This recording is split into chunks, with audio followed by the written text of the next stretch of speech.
Yo, what is going on, everybody? Welcome to another episode of the Xbox 2. I'm one of your hosts, Randall Thor 19, and with me, as always, the one and only, the guy who will be proclaiming he was right, Jez Corn. What's going on, Jez? Feeling pretty good, man. How are you? I got some coffee. Can you hear? Yes. No alcohol today, though. No alcohol. I'm stockpiling alcohol for Sea of Thieves right now.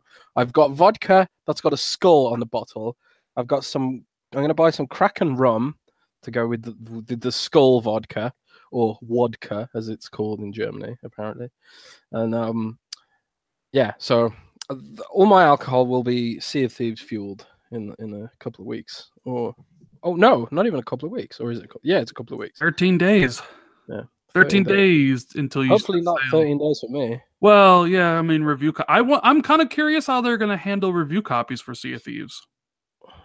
Are they going to go the Destiny approach and be like reviewers and everybody plays it the same day, or are they going to make sure that certain outlets have their reviews ready to go beforehand? I would hope that they're going to do some kind of review program, but at the same time, it's a live game, so it requires populated servers. So either what they'll do is they'll do kind of like what they did for Gears of War reviews, where they had like these developer sessions which were specifically set up to make sure the servers were populated for multiplayer and stuff. Or they might just think, screw it, we don't need reviews, let's just let them all wait until the day it happens, which I wouldn't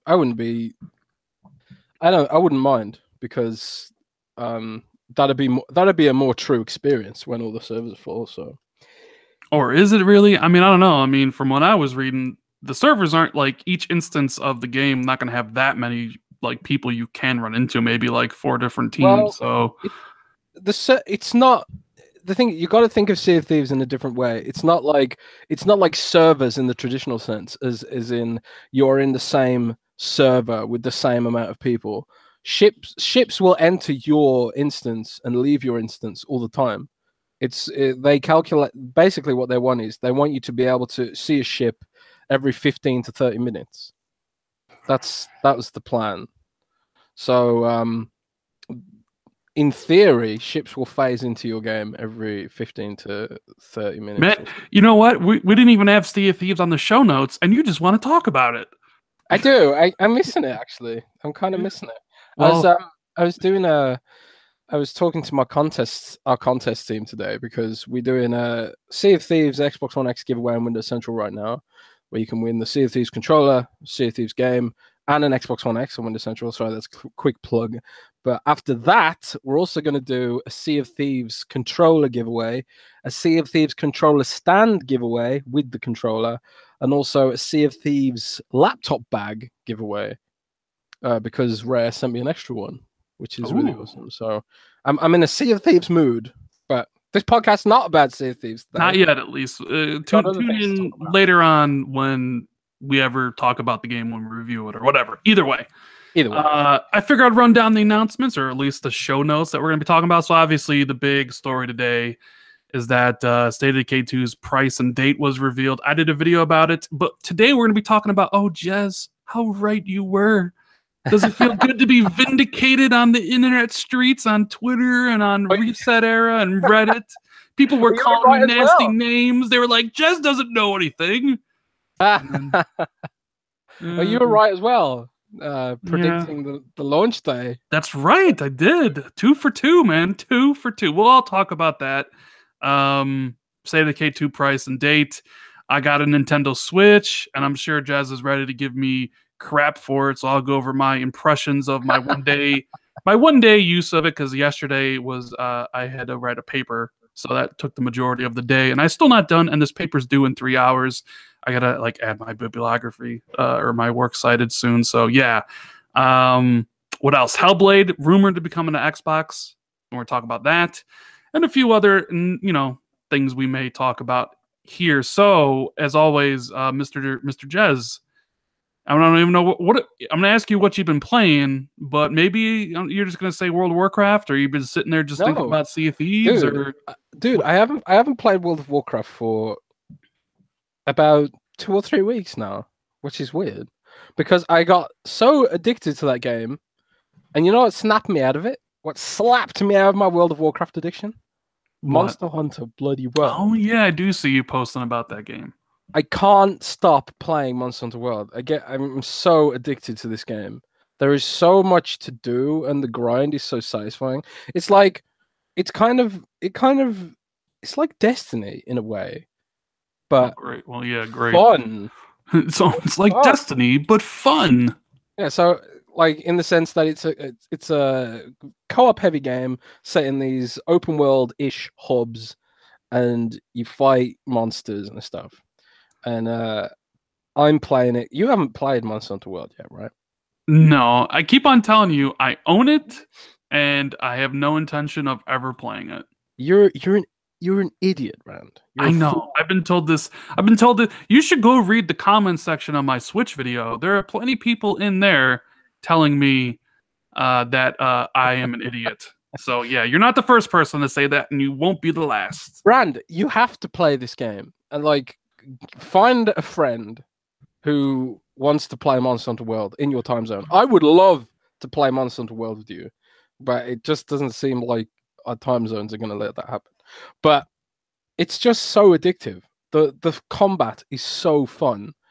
There's like I've been playing it for weeks and I'm still discovering new stuff. I'm not that high level though. I'm like level 15 or something. My brother's level 40, but there are people who are like level 99 already.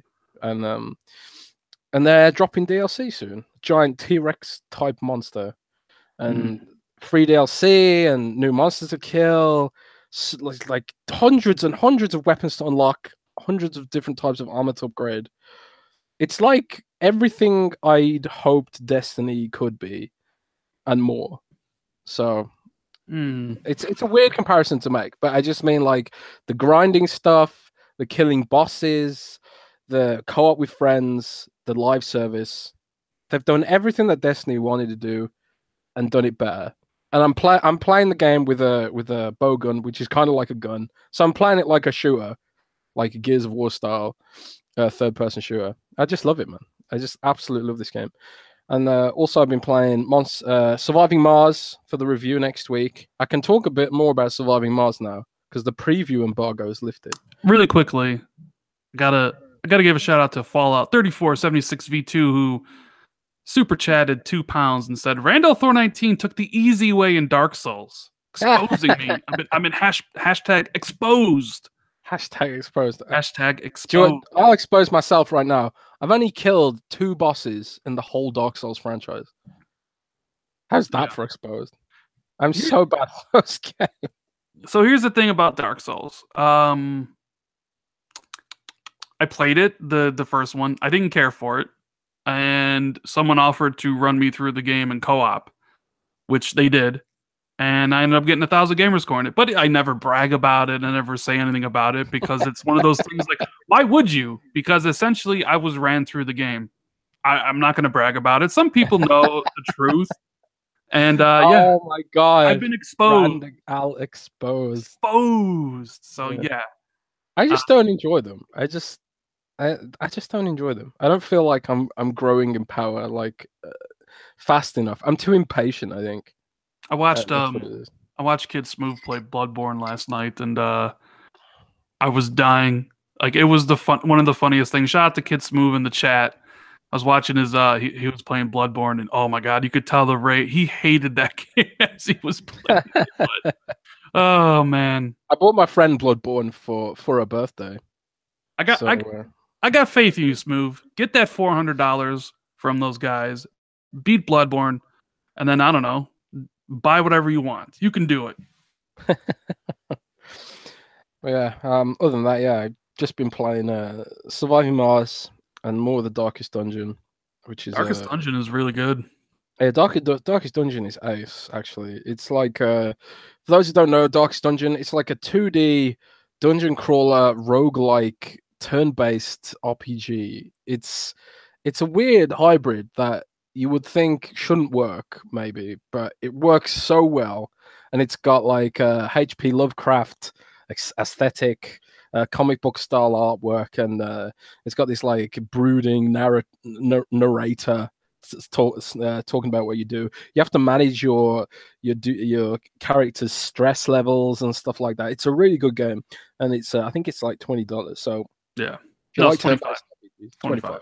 Yeah. If you like turn-based RPGs and roguelikes, definitely check out the Darkest Dungeon for Xbox One. It's really good. It's also on PC. Don't know about PS4. Probably, I think it's on Nintendo Switch. It came out on PC, and PS4 first, like back in 2016, and then it recently came to Switch, and now it's on Xbox. So, okay.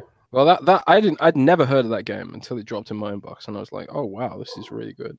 No, but other than that, I've been really addicted to Surviving Mars, which is City Skylines like City Builder, but set on Mars. You have to grow crops, manage oxygen levels. Did I talk about it last week at all? No, because the NDA ninjas will get you. Well, I'll just talk about Surviving Mars briefly because I am really enjoying it so far. I'm intrigued to see where it's going to go in the end game, but man, Rand, it is a complicated game. It's really deep.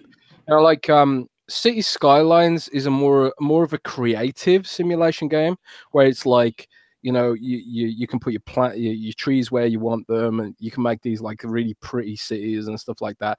And like the only real gameplay sort of tactical aspects of Cities Skylines is managing budgets and managing traffic flow and stuff like that. And it's a very relaxing game. It never feels like Cities Skylines never feels like you're in a desperate situation or whatever. It's kind of like Minecraft in that way, in that sense. But Surviving Mars is obviously a survival game as well as a city builder, because you have to manage your food, your resources.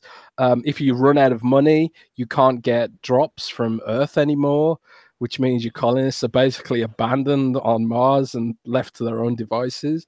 You have to try and build this self-sustaining colony using the resources that you've got scattered around on the surface of Mars, which you send probes out to scan. You got little robots that will build things for you and stuff like that. But man, I haven't played it that much yet. Like I'm a few hours in, but I had my big harrowing moment last night, man. My first, oh my god, I can't believe that happened moment in Surviving Mars. So like I've got 2 domes in Surviving Mars right now. I've got like a general one dome is got like facilities like hospital in it, and it's got my farms in it that I'm making food and stuff like that. And this other dome, I got a factory in it, like making parts to repair droids and stuff like that. And there was a meteor shower, a random meteor shower. Like there's random things can happen that screw up your colony, and it blew up one of my oxygen generators, and I didn't have enough oxygen to sustain the colony. So I basically had to choose one of my domes to turn off to kill them. so the rest of the colony could survive. It was really dark. So I turned off one of my domes, and all those people suffocated, and it made all the people in my other dome depressed. So their work productivity dropped, and I had to send them away for therapy in the hospital. And they're there. You can like zoom in. The engine's really good on Xbox One as well, because one of the things that City Skylines got criticized for when it released on Xbox One, and indeed some other city builders like Avon Colony, is that these games get like more and more complex. The more cities the more buildings you make, the game starts slowing down. But the engine in Surviving Mars is really, really impressive. The way it handles the load, at least on the Xbox One X is. I haven't tried it on the regular Xbox One, but you can zoom in really close on your dudes. So like I could zoom in straight into the window of my hospital and see all my traumatized colonists having therapy over the other dome being destroyed. And I was like, wow, this game got dark really fast because of that. But and that can happen with water, you know, all sorts of resources that you need. And you know, I'm hoping State of Decay 2 has more elements of this in its simulation, because that's one of the things I didn't like about the original State of Decay, was that the survival simulation part was quite basic. You know, you couldn't really do any farming and stuff like that, and make your own food and be self-sufficient. You had to just scavenge everything all the time, which isn't necessarily a bad thing, but yeah, we'll talk about that in a bit. Yeah. But first, Rand, what games have you been playing then? Well, I quit PUBG. You'll be happy to know. You mentioned that last week. I quit PUBG. Oops, yeah, I played a lot of Deep Rock Galactic, which we talked about on last podcast. Really liked that game. I also played Rad Rogers. I don't know if you've heard anything about that game, but Rad Rogers is actually a really cool platformer that's out now, like on all systems. It's like $20. And man, you know what? Like, if you like platformers, and I'm talking like 90s platformers, right? I would recommend picking this game up. It's pretty damn cool. Like, it looks really nice, especially the art style. You're like this kid that gets sucked into a video game, you know? You got like a gun that you use to like shoot all these enemies, and the goal of each level is to collect these 4 pieces. So sometimes the levels are pretty linear. You like obviously have to do a bunch of platforming, kill the enemies and all that stuff. But sometimes it's kind of like non-linear. It's more open. You got to like explore to find these like the pieces to open up. It's actually a really, really kind of cool game that I would recommend for people who enjoy platformers. It's got a really cool art style, and like since you're in a video game, sometimes like you'll come to a part of the game that's not finished, and it like is degrading. It's like being depixelized, and then you actually have to go inside the programming to fix it. It's actually pretty cool. I don't know if you have that game, Jez, or not. I don't think so. It sounds interesting though. I'm not a huge platformer guy. Right. But mainly I've been playing Super Mario Odyssey. Super Mario Odyssey. I've never heard of that game. Yeah. Is it retro or? No, it's this game. It's this game that came out on the Nintendo Switch. Ew. Yes. I'm joking again. I like to hate on Nintendo, but I don't really hate Nintendo. I don't like kiddie games, man. Are there any chainsaws in Mario Odyssey? No, but there was a giant T-Rex that I became. I became a T-Rex, Jazz. We became a T-Rex. I have seen clips of the hat thing. The hat can possess things, right? Yes, it can. That's the whole kind of gameplay mechanic. You can possess your enemies and you can use them to get through the level. But yeah, I gotta say, like one day I just kind of woke up and I'm like, you know what? It's time to get a Switch. I know everybody in chat last week or 2 weeks ago when we talked about this, and you were also giving me a little, a little ish, like a little attitude. I knew you were going to get one. Yeah? The moment you said you're thinking about getting one, I knew you wouldn't be able to resist getting one. But, so I figure, you know what? I used it for a day. I gotta say, opening it up, the packaging not as nice as like what PlayStation or Xbox do. But man, like the actual like screen itself, it's a toy. It's a nice looking handheld, and that's the thing. Like that's kind of why I wasn't really interested in. I'm not interested in the handheld mode. Like right now, the Switch is behind my 4K TV, hooked up to the TV, and that's where it more than likely will stay in docked mode in the TV. I don't really like the Joy-Con controller, the 2 Joy-Con sticks at all. I found the UI to be a little bit basic, even like too basic to like a certain extent. It's refreshing to a certain degree coming from the Xbox, which has tons of different options and where to find them. But to me on Xbox, it's like back of my hand type stuff. Like I know where everything is. But Switch is like literally like you just start it up and there's the picture of the game. I know it's very, I don't even want to say streamlined, just basic user interface. And of course, there's the friend code stuff, which is ridiculous because like I can't just be like, hey guys, add me on the Switch. My name is Randall Thor 19. I have to be like, here's my Switch code, and it's like I'm basically giving somebody my social security number or something like that, right? This is exactly why I just dismiss Nintendo, because I can't take them seriously in a world where I crave technological convenience. Friend codes is such a fail that I just cannot support the company.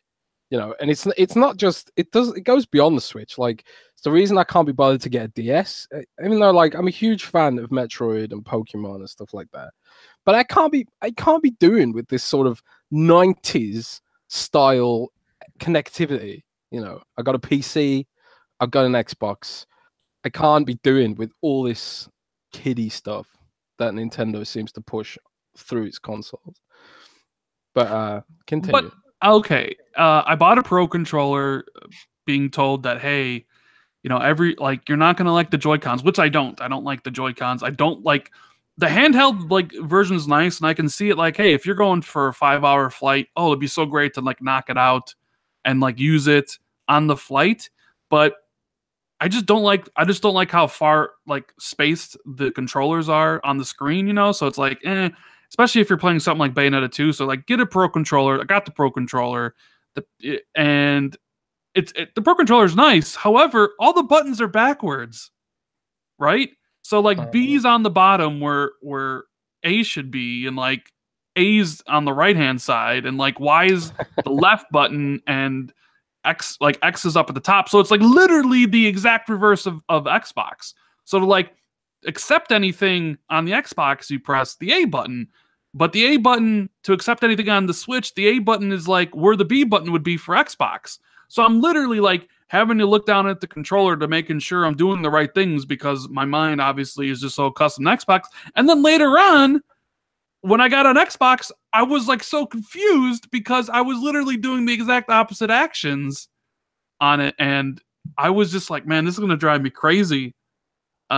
Like trying to remember which buttons do which and stuff. But oh my God.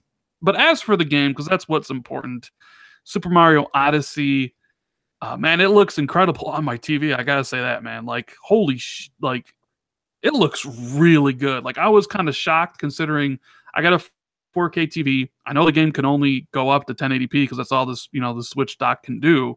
But god damn, does that game look good. And it controls really well.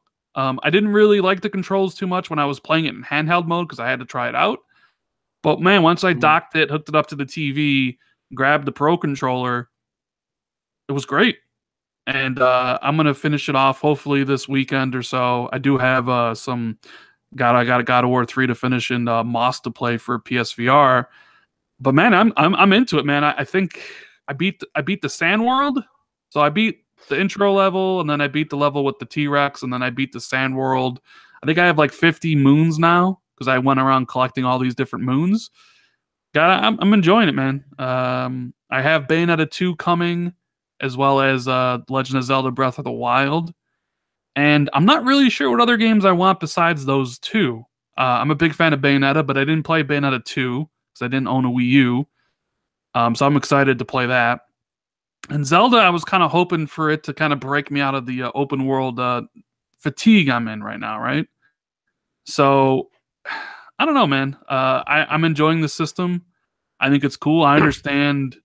I came to understand over the course of time why people enjoy it. You know, the portability factor, like the ability to take all the games that you play on the TV on the go, like whether you're, you know, on the bus or just wherever you want to be, right? You can take your games with you. And even though that aspect doesn't appeal to me, I figured, you know what, I wanted to experience some of these games because last year, how many people said Super Mario Odyssey and Zelda were Game of the Year, right?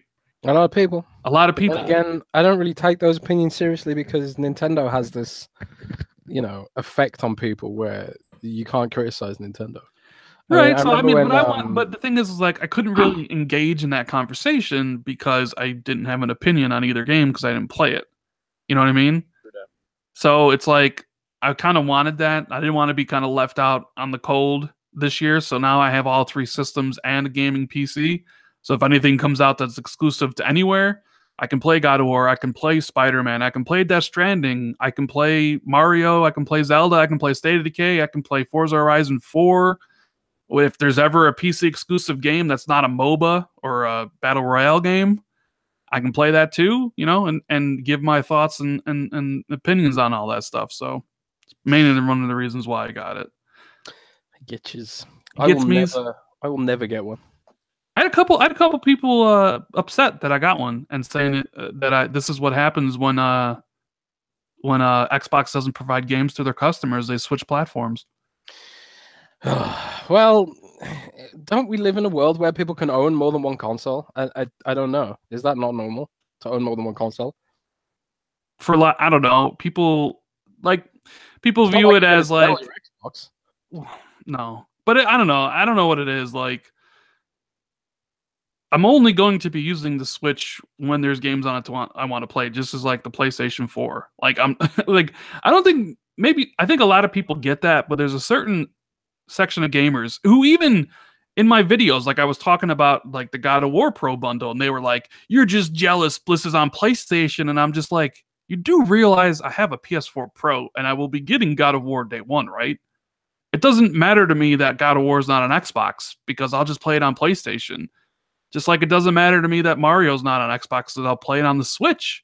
Like people, I don't know. I mean, I don't know if people are just that like immature and are just too invested in the console wars and are just children to really fully grasp the concepts. Maybe you know what? You know what, Jazz? Maybe we should.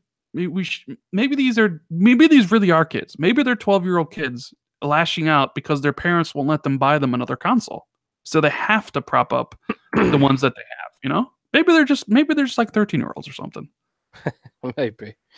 I mean, but the problem is they're probably not 13. They're probably grown ass adults. They're probably 40 and they're railing online about how can someone enjoy Xbox? How can someone enjoy PlayStation? How dare they? They have something different than mine. Suspicious and spooky. It's the thing about the Switch is it's the same thing I have with the PlayStation 4. I just don't have room in my life for another console. I feel like why would I get another console when I've got this huge backlog on Xbox? There's so many games that I still want to play on Xbox that I haven't touched.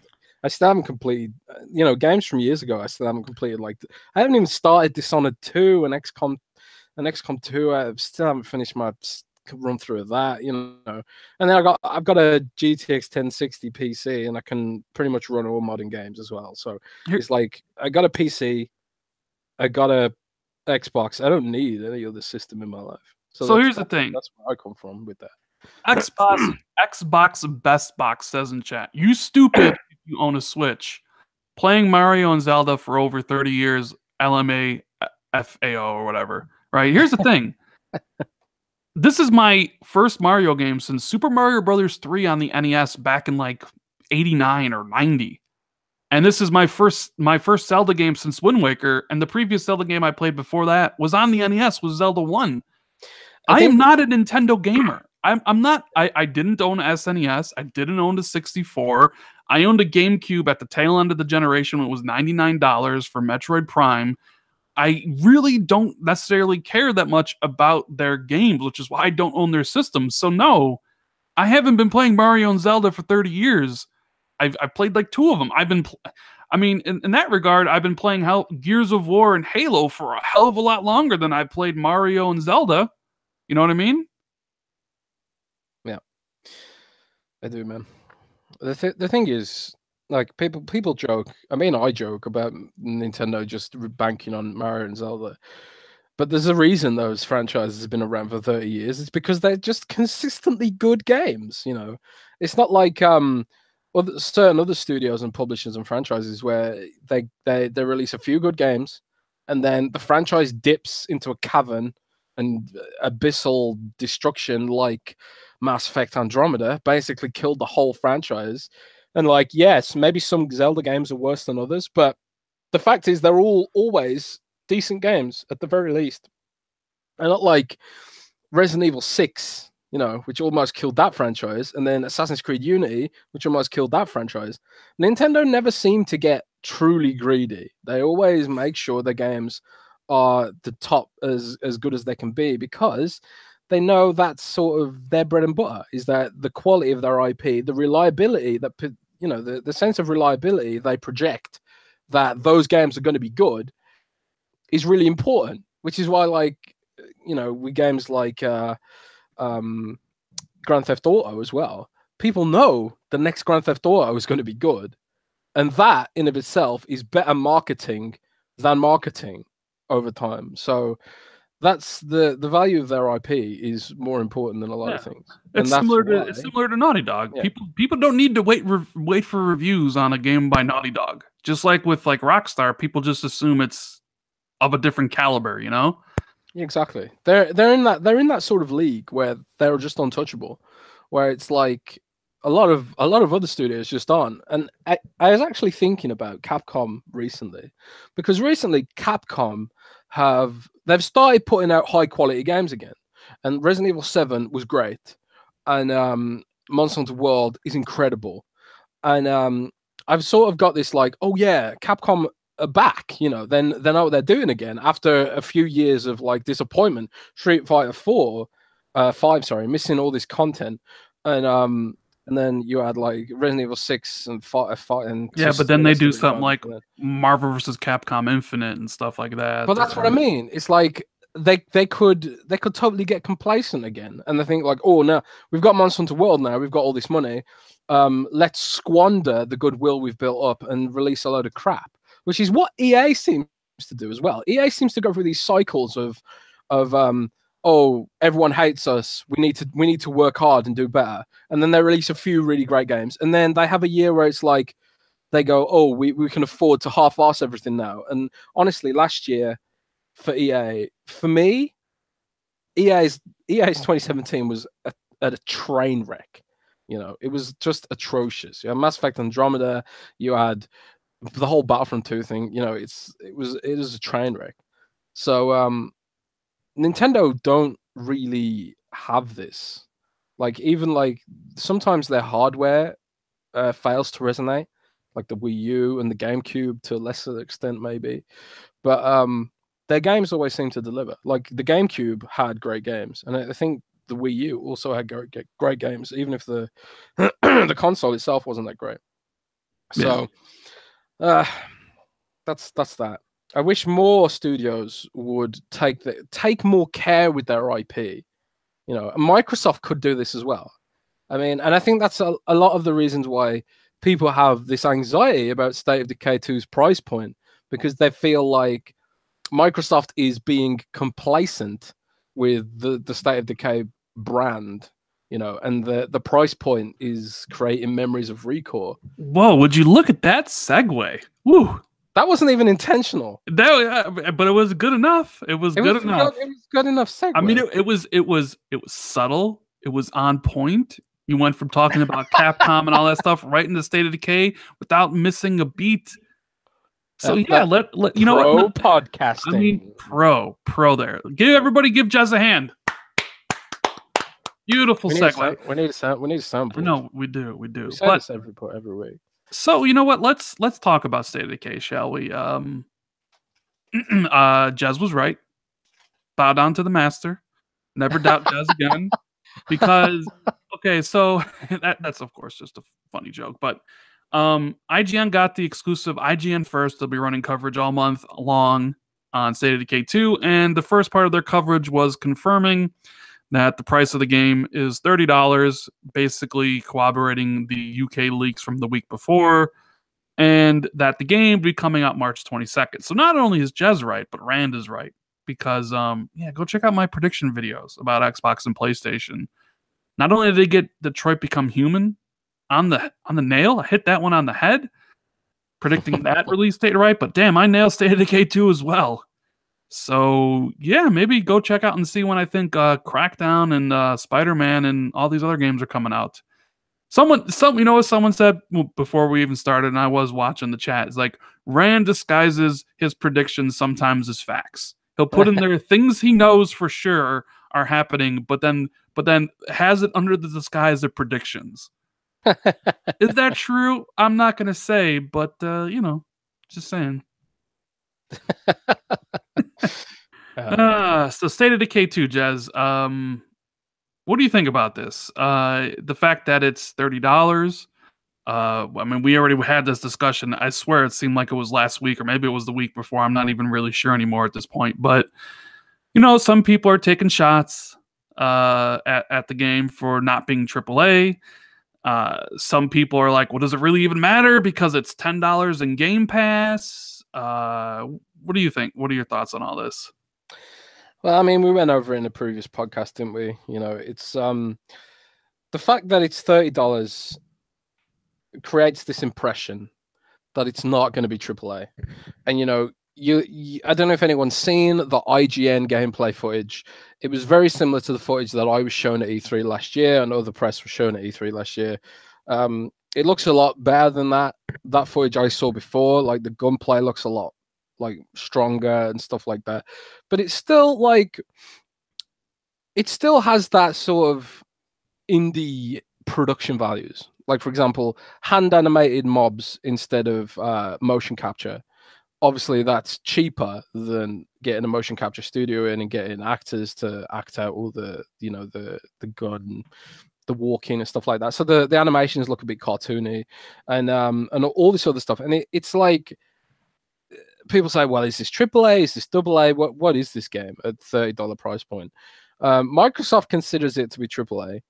Everyone I've spoken to in Microsoft considers the game to be AAA. It's going to have a AAA marketing budget. It's going to be showcased as a big exclusive for Xbox One and Windows 10 and all that sort of stuff. And it's going to have dozens of hours of cooperative content. But the thing is, the industry sort of trained us to feel like games that are $30 have something wrong with them. Like I remember when it emerged that Recore was $30 or whatever it was, $35. I can't remember the exact price, but it wasn't full price. And people were like, "Oh, well, why is it $30?" And they were like, "Yeah, we think Recore has appeal with younger audiences. That's why we've bundled Banjo with it." Could you remember they bundled Banjo with Recore? That was the most random thing. Did they? Yeah, they bundled Banjo backwards compatibility as a pre-order bonus or something, which was so random. Look that up. I'm sure I'm not crazy about that. I think definitely it was bundled with some backwards compatible Rare game, but it was like it was almost apologetic because when Recall came out, obviously it had these issues with the engine. It was built on Unity, which surprises me because it was good. You don't expect a Unity game to look that good, but yeah, it was built on Unity. And obviously the visuals took a hit there. The open world was this empty sort of desert sandbox, which didn't have much photorealism to it, and again, hand animated stuff, and not much voice acting, not much plot in general. And it's kind of like, oh, I understand why this game was $30 because it's not Horizon Zero Dawn. You know, it's not this big AAA production values and so that sort of stuff. So now people have that expectation of State of Decay now, and you know, I think if you played the original State of Decay, you kind of, I think it's easy to understand why this price point they've chosen this price point. It's because it isn't this photorealistic game. It isn't this this super duper Hollywood production values game with motion capture and Kevin Spacey voice acting and stuff like that. It's a game all about the sandbox and the simulation and now 4-player co-op. And I remember seeing Undead Labs showed off a photograph of their whole team. It's not a big team, man. They're not a big studio. No, they're not. And so it's like, do we expect? And they are an indie studio. Undead Labs is an indie studio. They're a smaller studio. And do we expect this smaller studio to be able to build this AAA Hollywood experience? I think it's unfair to do so. But at the same time, people were expecting that because Microsoft have lots of money, and State of Decay 1 sold 5 million copies or something around there. So you would have thought that Microsoft would bankroll this game and this studio to build something that was more in line with what you'd expect from, the standards that Sony is setting for first party exclusives and stuff like that. So personally, I don't think it matters because a good game is a good game. Deep Rock Galactic is one of the best 4-player games I've played in years, and that's an early access title made by an extremely small studio. And but I understand where the anxiety comes from. And to that end, we talked about bringing Xbox Live Arcade back as a way to brand those games so people knew there weren't these big AAA exclusives. But I don't know, Rand, what's your take on it, man? See, I almost think they went about it the wrong way. A lot of people are looking forward to State of Decay 2. And the reason they kind of flipped out about the price was because, well, the mystery around it. We know nothing about the game, right? We're finally just got the IGN gameplay today. And it looks way better than the first game, right? I can't wait to play it in 4-player co-op. Didn't play the first one, but for me, in the marketing perspective, like they came out first and said, here's the date and here's the price, right? What I think would have been a better way to do it was, here's the price, here's the gameplay reveal. You go through the whole month dishing out the gameplay and how it looks, and then at the end you say it's $30. Because when you put out that price point immediately, like a lot of people in chat and other people on the internet, people are like, why is this game $30? Is something wrong with it? Who cares about price? This whole discussion about the pricing and what the game offers or what the game doesn't offer is talked about. But what, in my opinion, I'm not a marketer, right? I don't got any degree in marketing. You have to wonder though, Rand. You have to wonder if maybe that was the plan because the price leaked. Right. And so I'm just thinking, would it have been a better approach to say when the game's coming out, show off all the gameplays and get, because the people I follow today, even people who, I would consider more PlayStation oriented or Nintendo oriented, are like, man, State of Decay looks pretty good. They did show it off on, like, as they said, a high octane PC. So you give people the gameplay, you show them the details, you get them excited, and then you drop the bomber that's 30. Yeah. You know what? There's another angle to this that we haven't looked at, and Midi Benny in chat just reminded me of it. The fact that it's an Xbox Play Anywhere title, right? So as well, PC gamers expect lower prices of games. Now I know that the Xbox Store has this thing where the games have to price match. Now, if State of Decay 2 is going to Steam, which I don't think it's been announced yet, but the original truly found success because of its Steam version, I would be shocked if State of Decay 2 doesn't eventually go to Steam. They haven't mentioned anything about Steam yet, though, have they? They haven't. They haven't, but I would highly expect Steam support, and it is acknowledged in their FAQ. Do you think the Steam version will be there day one, or were you thinking there's some sort of window for exclusivity? I think it won't be there day one. I think because they're a small team, they're focusing on the UWP version, and then they will port it to a Win32 executable and all that sort of stuff. But I think that the fact that it's more of a PC game is also lowering the price, because PC gamers they expect a lower price point. And if it's on the Windows 10 store, $60 for a PC game, that's a lot of money. There's not many publishers that can get away with a $60 price point on PC, and the games that do are often these huge franchises like, a Blizzard game or your Call of Duties and your Battlefields and that sort of stuff. I don't think State of Decay 2 works at $60 on PC, especially on PC. And since it's an Xbox Play Anywhere game, the prices have to match. So I think the PC audience of State of Decay, which is significant, maybe even bigger than Xbox, I think that is anchoring the price to some degree too. Right, but I mean, a lot of some of the things people are even Aaron Greenberg's statement, which echoed his his statement about Recore, about how they wanted to give a new IP a chance and all this stuff. You kind of look at it and then you wonder, why isn't Sea of Thieves $30? Right? Yeah, no, that's the wild card. Because here you have Sea of Thieves, the first game launching into the games, the Game Pass at full retail price, right? But not only that, State of Decay is coming 2 months later at half the price with 2 versions. So State of Decay also has a Ultimate Edition for $49.99 that you can get 4 days early access, as well as some DLC and the first game. And it then makes me wonder, where's the Sea of Thieves Ultimate Edition that gives you 4-day early access?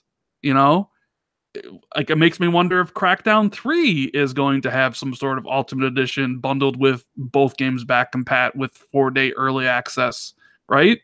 Because I was thinking about the value, because normally Microsoft does the Ultimate Edition for all their games, right?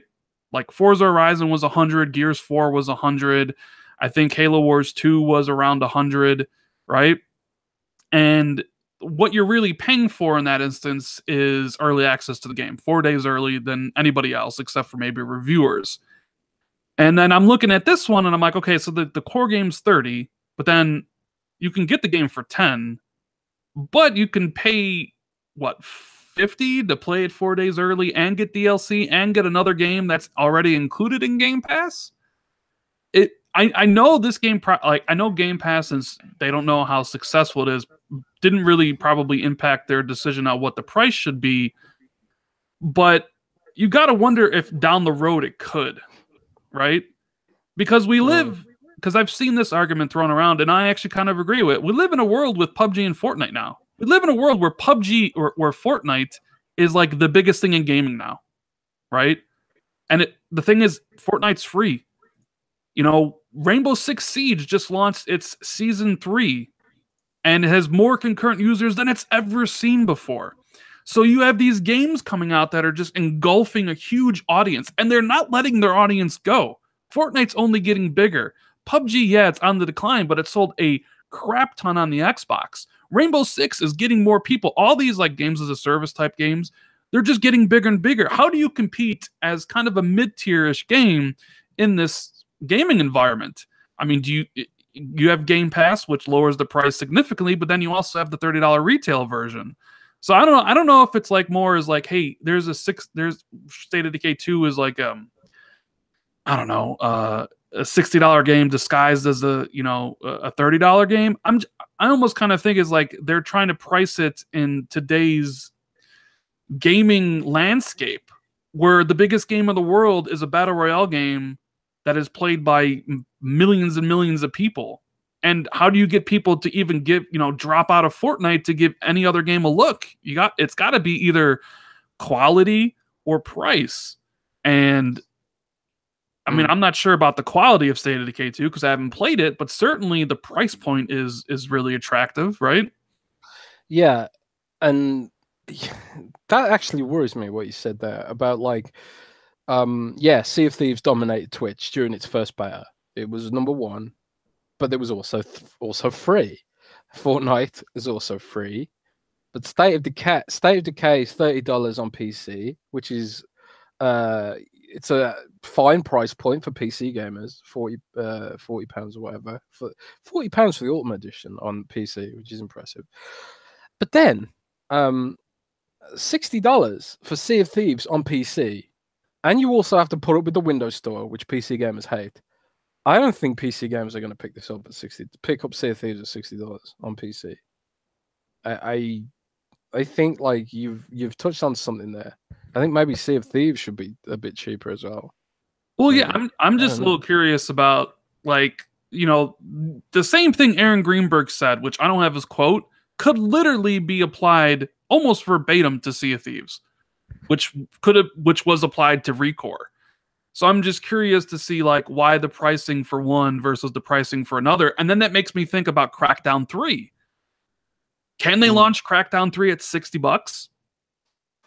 Or are they going to go for the $30 approach and then sell the Ultimate Edition for $49.99 with early access? That's another thing, Rand. They're sort of creating this expectation now. It's like, okay, so why is State of Decay 2 $30? It's not motion capture, it's hand animated, it doesn't have blockbuster voice actors and all that sort of stuff, blah blah blah blah blah.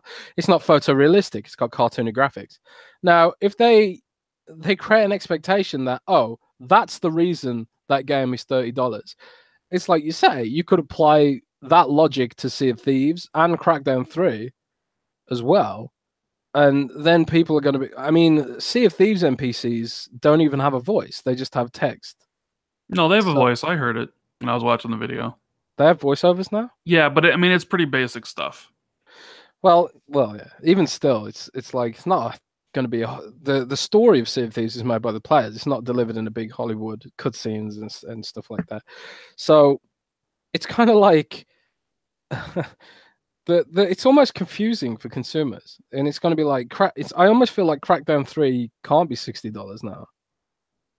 I don't know, but at the same time, does the price of you also got to look like this. The price of Sea of Thieves being $60 is a deterrent for a lot of new people because it's a new IP, right? Not a lot of people are willing to take that risk. But when you lower that price to 10, you're like, okay, this is good.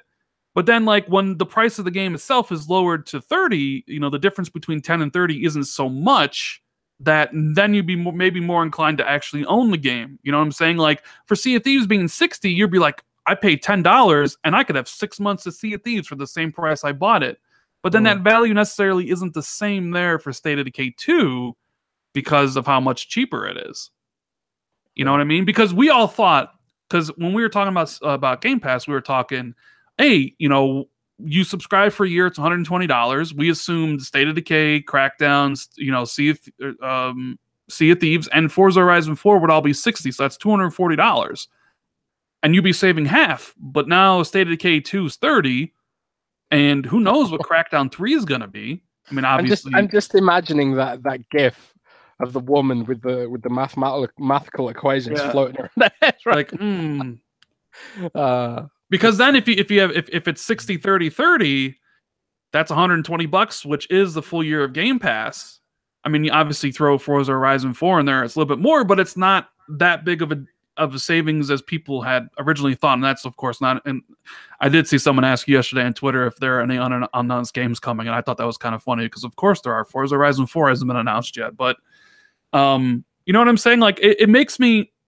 I have no doubt that State of Decay 2 is going to be a good game, right? Even though I never played it, everybody I talked to that's played the game, the first one, despite the jankiness and despite everything that it was in it, they loved it, right? I loved State of Decay 1. I had such amazing experiences in that game that like were emergent, but felt like a Hollywood movie because it was just things that you would expect to happen in a movie. Like I remember in State of Decay 1, I sent out, because you've got like a community. For people who don't know State of Decay, what State of Decay is, I'm just going to give you a quick anecdote about the original game. It's like you build up a community of survivors, and they all have levels. They all gain skills as they experience more combat and that sort of stuff. And you control them at will. And like when one gets tired, you send him away to sleep, and then you take control of another survivor. At least this is how it worked in the first game. It's probably going to be how it works in the second game too. But like, you generally end up with a survivor that feels more powerful than the others because it's just the one you start with, the one you play the most, and he ends up being more powerful, he or she or whatever. And I had this like.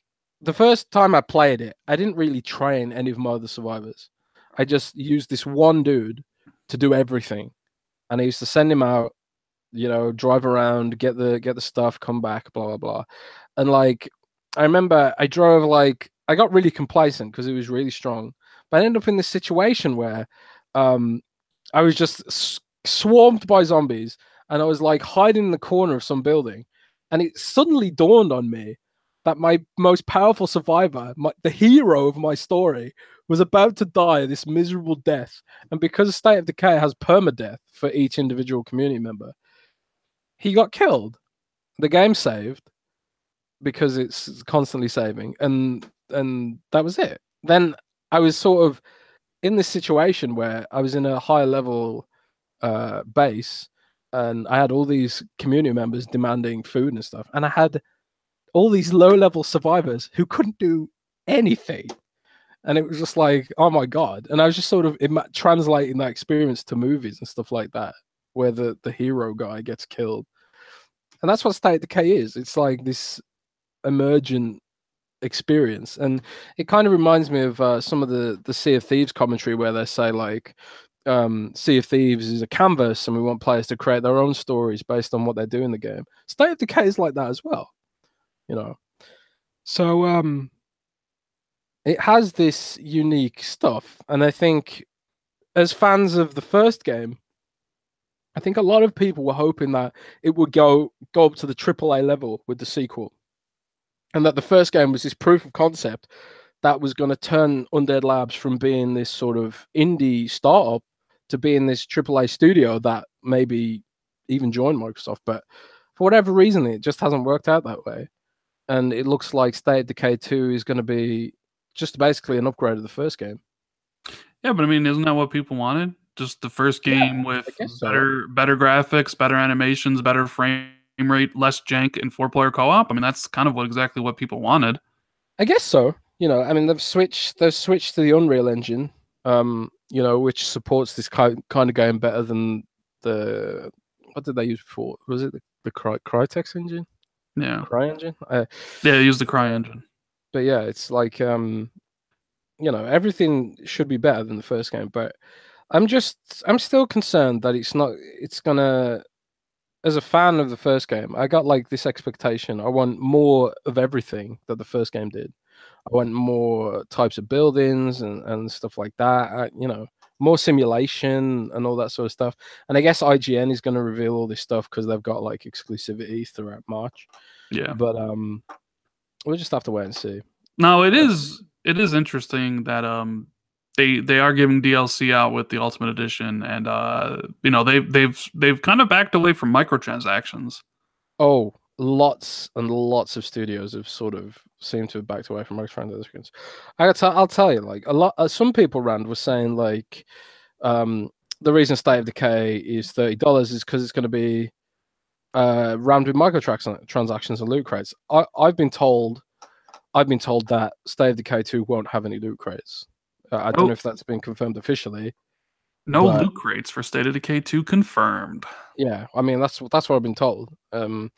Sorry if that isn't news. I don't know, but I've been told that it's no loot crates. So I think Microsoft has sort of accepted that loot crates are bad for the time being. Maybe for 2018. I mean, even the rumors about Battlefield 5 are that it'll only be cosmetic stuff. You know, like. So yeah, a lot of companies are kind of backing away from loot boxes because they have that really bad stigma now because of Battlefront 2, you know, and Microsoft is I bet all the studios hate Battlefront for doing pushing it too far, taking it too far, because now that's going to hit all their bottom lines, you know. So State of Decay 2, May 22nd, I believe. Put a 1 in the chat if you're excited for State of Decay 2, and a 2 if you're not. But I think it's a pretty good release date. I mean, nothing's coming out in May, really. The only games currently scheduled for May are a couple days after that is Detroit Become Human. And I can't even think of anything else that is coming out in May, to be honest with you. Usually May's packed. But I think it's a pretty good month. Plus, I think Game Pass really... Like, I think Microsoft's going to have to go to a different approach of how they do their releases throughout the year. Because they need the content to put in the Game Pass. So it'd be interesting if they do Sea of Thieves March, and then they want like a new game every 2 months. State of Decay 2 in May, which would leave July for Crackdown, which would leave September for Forza. You know, like, if they're going to try to go for that, where they want to give some sort of exclusive game every other month, or close to it to drive subscriptions and stuff. At least, you know, we'll have to see how that plays out. But, so I don't know if you heard, Jez, but Hellblade might be making its way to the Xbox. Yeah, I mean, this is a game that I've owned on. This is like you and Monster Hunter. I own Hellblade on PC. Never got around to playing it, but everyone raves about that game, Hellblade. It's amazing. I'm more likely to play if it's on Xbox, to be honest. Yeah.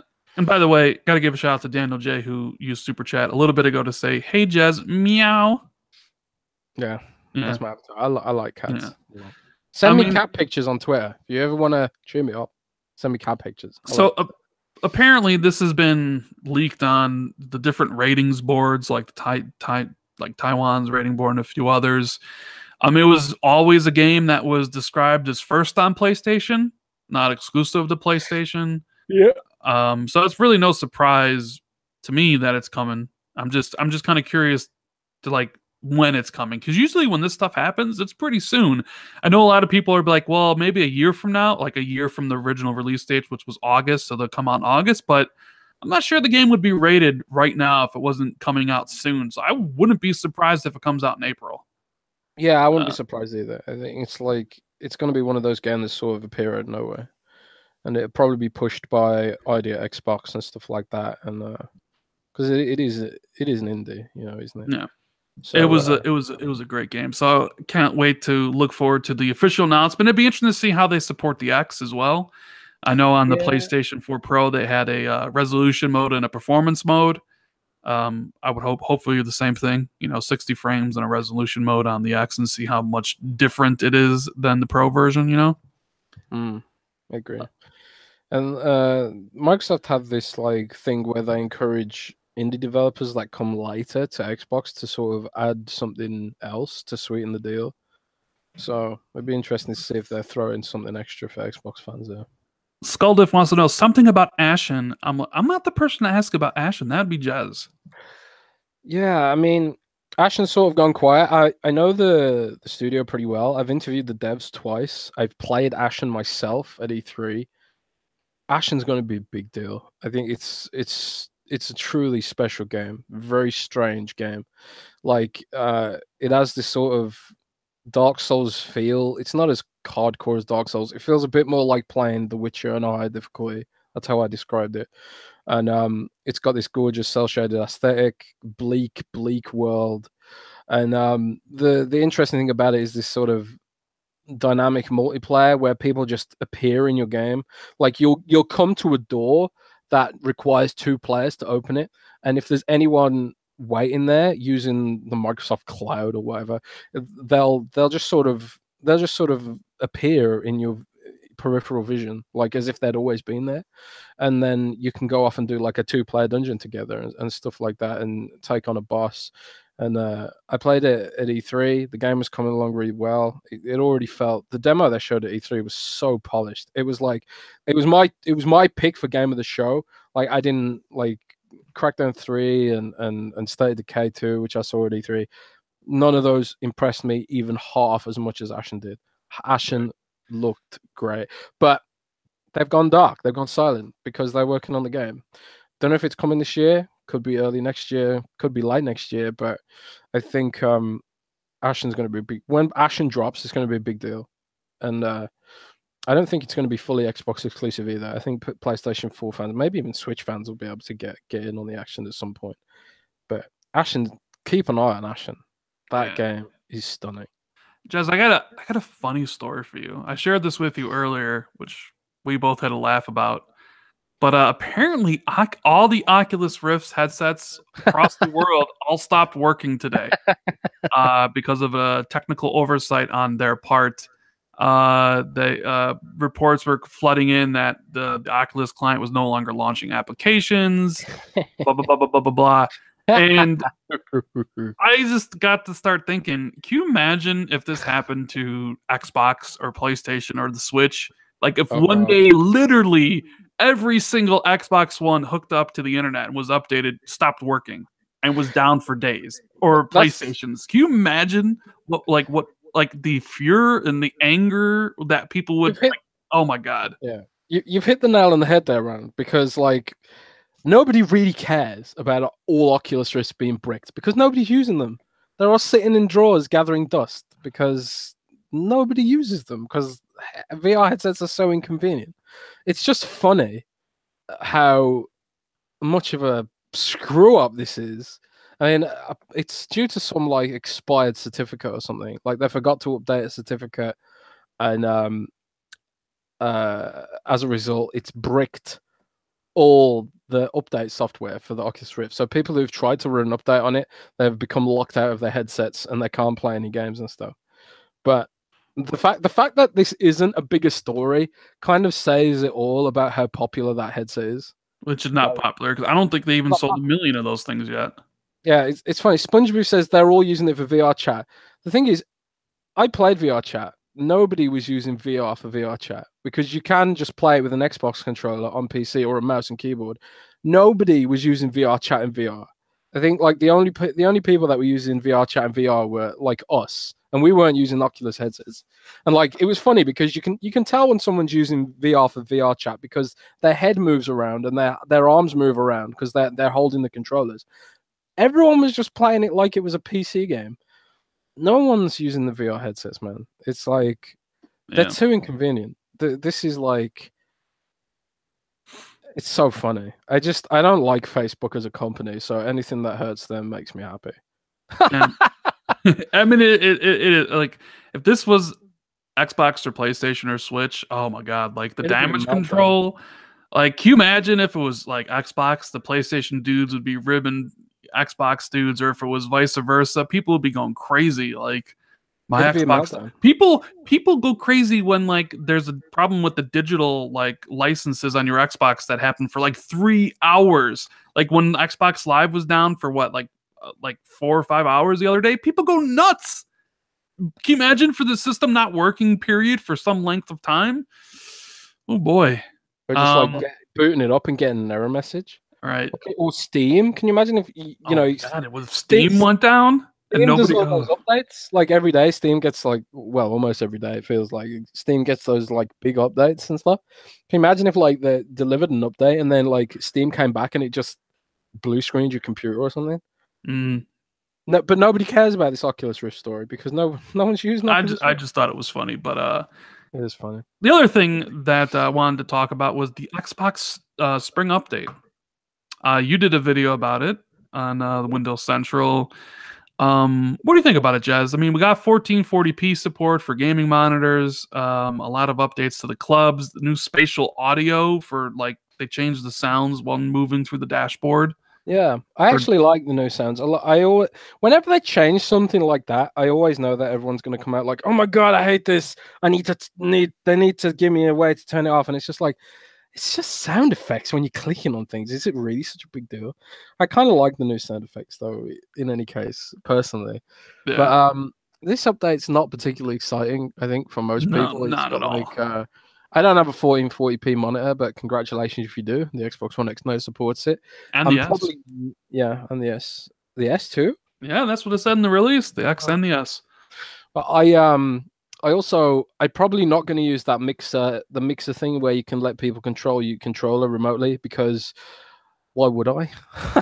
why would I have someone get you a chicken dinner in PUBG? Not with that latency. But what else? I think that's pretty much it for the major features. Yeah, I mean, I made a video going over all the features, but like, I didn't really see any need to make any kind of like other videos for it because it was club stuff, which I don't think a lot of people care about, to be honest with you. Clubs are terrible. It was, you know, the mixer thing, share controller is cool. I will say that. Like, I think it's pretty cool. Yeah, it's interesting.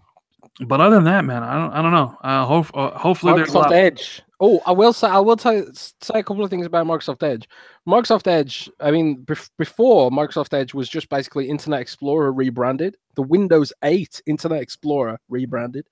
But now we have the true Microsoft Edge, which is true modern browser. So all those porn sites that wouldn't work on the Xbox One because they use modern video plugins, they will now work. Congratulations, Xbox fans. So yeah. Sorry, I just had to say that, Ron. It's important for some people. Yeah. Not me. I would never look at that. That's just naughty. I would never do that. So I wanted to get your take on this Nintendo expected to overtake Microsoft in 2018 thing. Oh yeah, I saw that. So IHS Market 2017 full year figures also show console market enjoyed the biggest growth in 6 years. Nintendo's expected to have a larger share of the console market than Microsoft this year as the Switch continues to perform well. They revealed that over $10 billion was spent globally on Xbox hardware, software, and services in 2017, while spending on Nintendo was around $8 billion.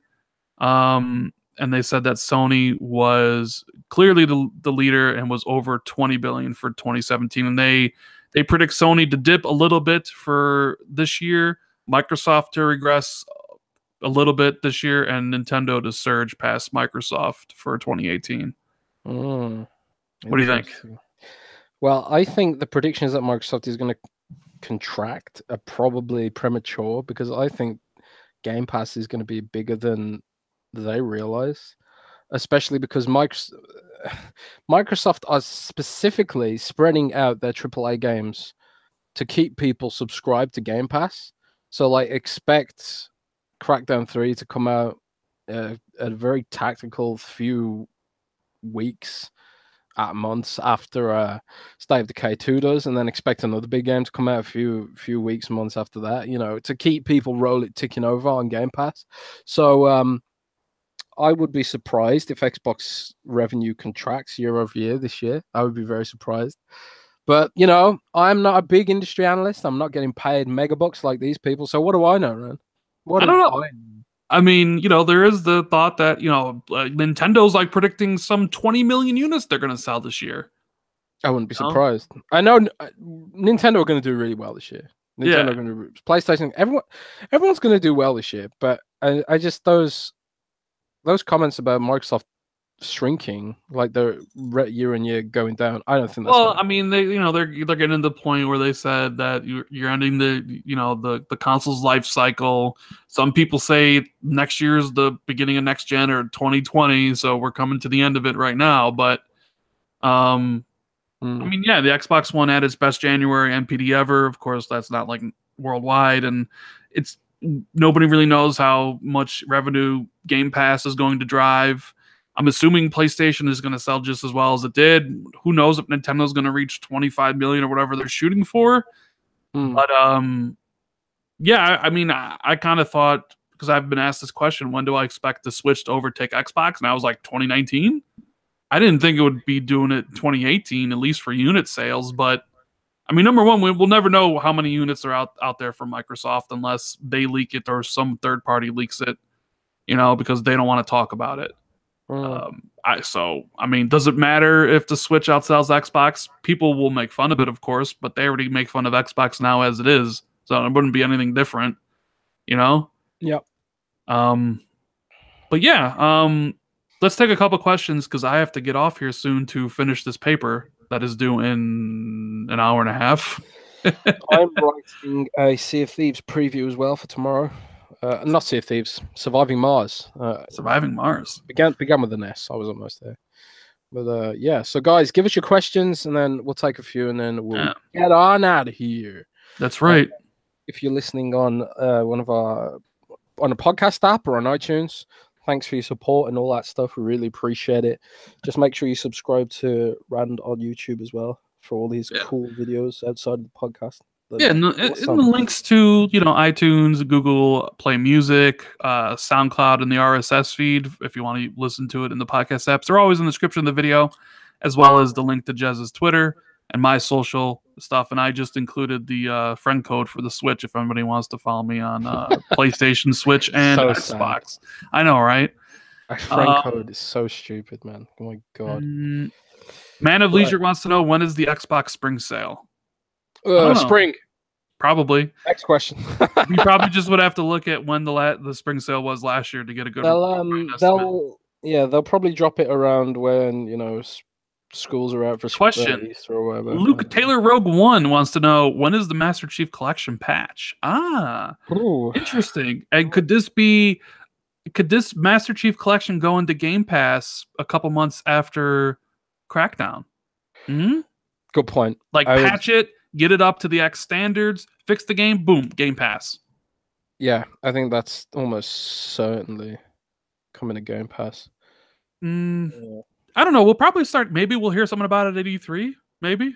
I honestly don't know though.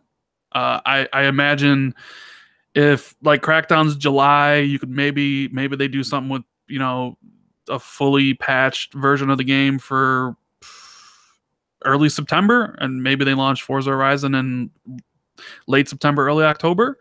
But it would be nice, maybe an olive branch to be saying hey, sorry, we screwed up Master Chief Collection so bad, but now it's in Game Pass. Or maybe give it away with Games with Gold. I don't know. Games with Gold would be huge. I think they've probably made all the money they can make out of that game. So I wouldn't. It'd be nice if they did that. Oh, Minecraft 4K update. No, I actually do know something about the 4K update. The 4K update has been significantly delayed, actually. Well, they never announced a launch date for Minecraft, the Minecraft 4K stuff. I don't think. I think they just said early 2018. But one of the Minecraft team, who doesn't have many followers, actually told me on Twitter publicly. So it's not like they told me off the record or anything. They told me publicly that they found some issues with the 4K stuff in relation to the engine, because 4K Minecraft has had a complete engine rewrite for the Bedrock edition, which doesn't necessarily support 4K properly and all that sort of stuff. So that it's a bigger undertaking than they expected, or something along those lines. So it's actually going to take a little bit longer for the Minecraft 4K stuff. At least that's what was said on Twitter. I'll dig that out and probably write an article about it. Actually, I completely forgot that happened. But that's the thing. Oh, and on that note, I also heard avatars have been delayed. Some of that's answers somebody else's question in chat too. Dutch Artworks wants to know if we think the COD exclusivity is going back to Xbox, because David Vanderhaar, who I guess is lead guy at Treyarch, he changed his Twitter profile to an Xbox avatar. Oh, really? So yeah, like, and I did look, and it is changed. So do you think it's going back to Xbox this year? Oh, I wonder. It could be interesting. This could be part of because I know Microsoft are interested in doing deals with publishers again, and it's not necessarily just because of Xbox, but also because of Mixer. So maybe they've done some sort of wide-ranging deal where it's like COD esports are on Mixer and DLC are on Xbox and stuff like that. I don't know. Maybe that's just.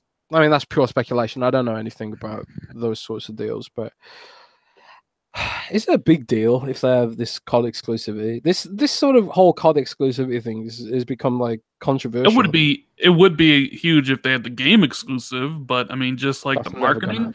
See, I don't know. Like, Sony, it's never gonna happen. Game exclusive, never. No, obviously, and Activision always seems to go with whoever's the market leader. They went with Xbox last gen. They're going with PlayStation this gen. Not only not only with Call of Duty, but also with their other games as well, like the rumored Spyro, the Crash Bandicoot remaster, Destiny and stuff. Like all their games kind of had some PlayStation slant to it, and it's the market leader. I don't know like how long the deal was for Call of Duty. Maybe somebody out there knows. I don't know what it was. I'm trying to think, when did Sony get it? And I believe it was after Advanced Warfare, which was Infinite Warfare. Infinite Warfare was the first game that Sony had. Did they only sign a 2-year deal? Did they sign a 3-year deal? I don't know. Call of Duty is back though. World War II is like the best-selling Call of Duty in years. And Sony did use the marketing wisely to kind of, be like, it's all like, to make sure that nobody knew about really the X version of the game. So I don't know. I mean, could it help? Obviously, these companies think it helps somewhat. Otherwise, they wouldn't pay these enormous amounts of money for these deals. So there's some data that backs up that it is beneficial to them, right? Yeah, I mean, it depends. I mean, this would be the first time Phil has had an opportunity to make those deals since he joined the Microsoft senior leadership team.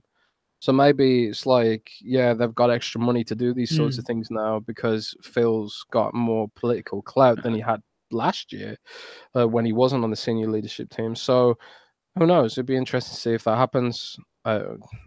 People in chat are saying it was Black Ops 3 was the first PlayStation deal. Okay. And this one's supposed to be Black Ops 4. I haven't really followed Call of Duty since Black Ops 1. What else we got here? Is Microsoft going to release those rumored games like Perfect Dark, the next Fable for next gen? I think so. I think Fable's the next gen game.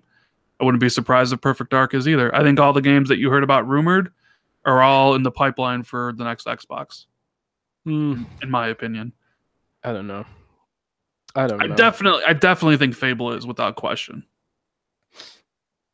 Maybe not Perfect Dark, but I definitely think Fable is. Randall Thor 19 from Neds. He wants to know if State of Decay 2 is crossplay. I believe it is, right? PC and Xbox crossplay and play anywhere.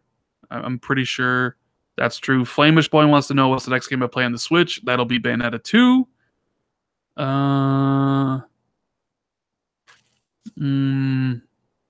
Brand, do you think Michael Sellers is full of it? Yes, I've always thought that.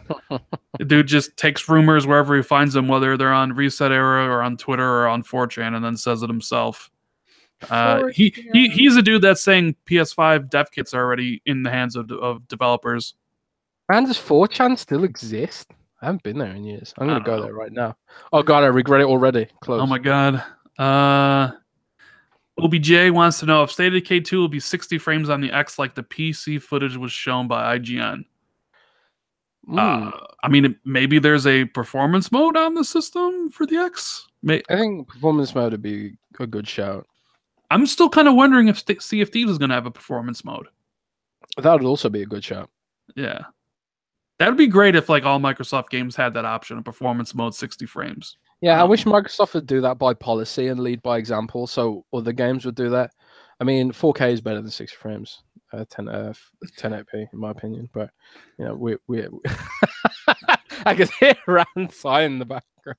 We've had this discussion before, so yeah. Well, no, I was just saying, like, you know, it's 4:30. I got to get going to do this paper. So, thanks for the question, guys. Next week's podcast will be longer because it is spring break. You know. Don't know what that means. I'm gonna go crazy. Maybe it depends. I don't know. Something always happens every single week, unless for a couple weeks there. It's like, what are we going to talk about? And then something always comes up to talk about. So thanks, guys, for listening on YouTube, being in the chat, and letting us know what your opinions are. We appreciate it. Thank you for listening on iTunes or Google Play or anywhere else, you know, the podcast is. We appreciate it. Make sure you rate and comment and all that good stuff. Subscribe. As for YouTube, make sure you thumbs up the podcast if you enjoyed the show. Subscribe to the channel if you want to see more content, notifications, all that good stuff. And as for Jez, links in the bio as always to his Twitter. What do you got going on for the rest of the week, Jez? Rest of the week, I am writing a Surviving Mars preview and interview with the devs. So if you are interested in that game, if you're a fan of city builders and stuff, definitely check that out on Windows Central. Other than that, I've got a boatload of headsets to review. I got tons of headsets from Astro, tons of headsets from SteelSeries and Plantronics. So if you are in the market for a headset, I'm the guy to ask. That's right. So, yeah. Other than that, we're also giving away Xbox One X on Windows Central. So have a look around for that if you want to win an Xbox One X. And that's pretty much it for me. All right. Well, thanks to everybody for being in chat. Thanks for the guys who donated through Super Chat. Really appreciate the support. And yeah, we will see you next week for a new episode of the Xbox 2 or the Switch 1. I don't know. Maybe we need to rename it or something. No. Later, guys. Have a good one. Take care, everybody.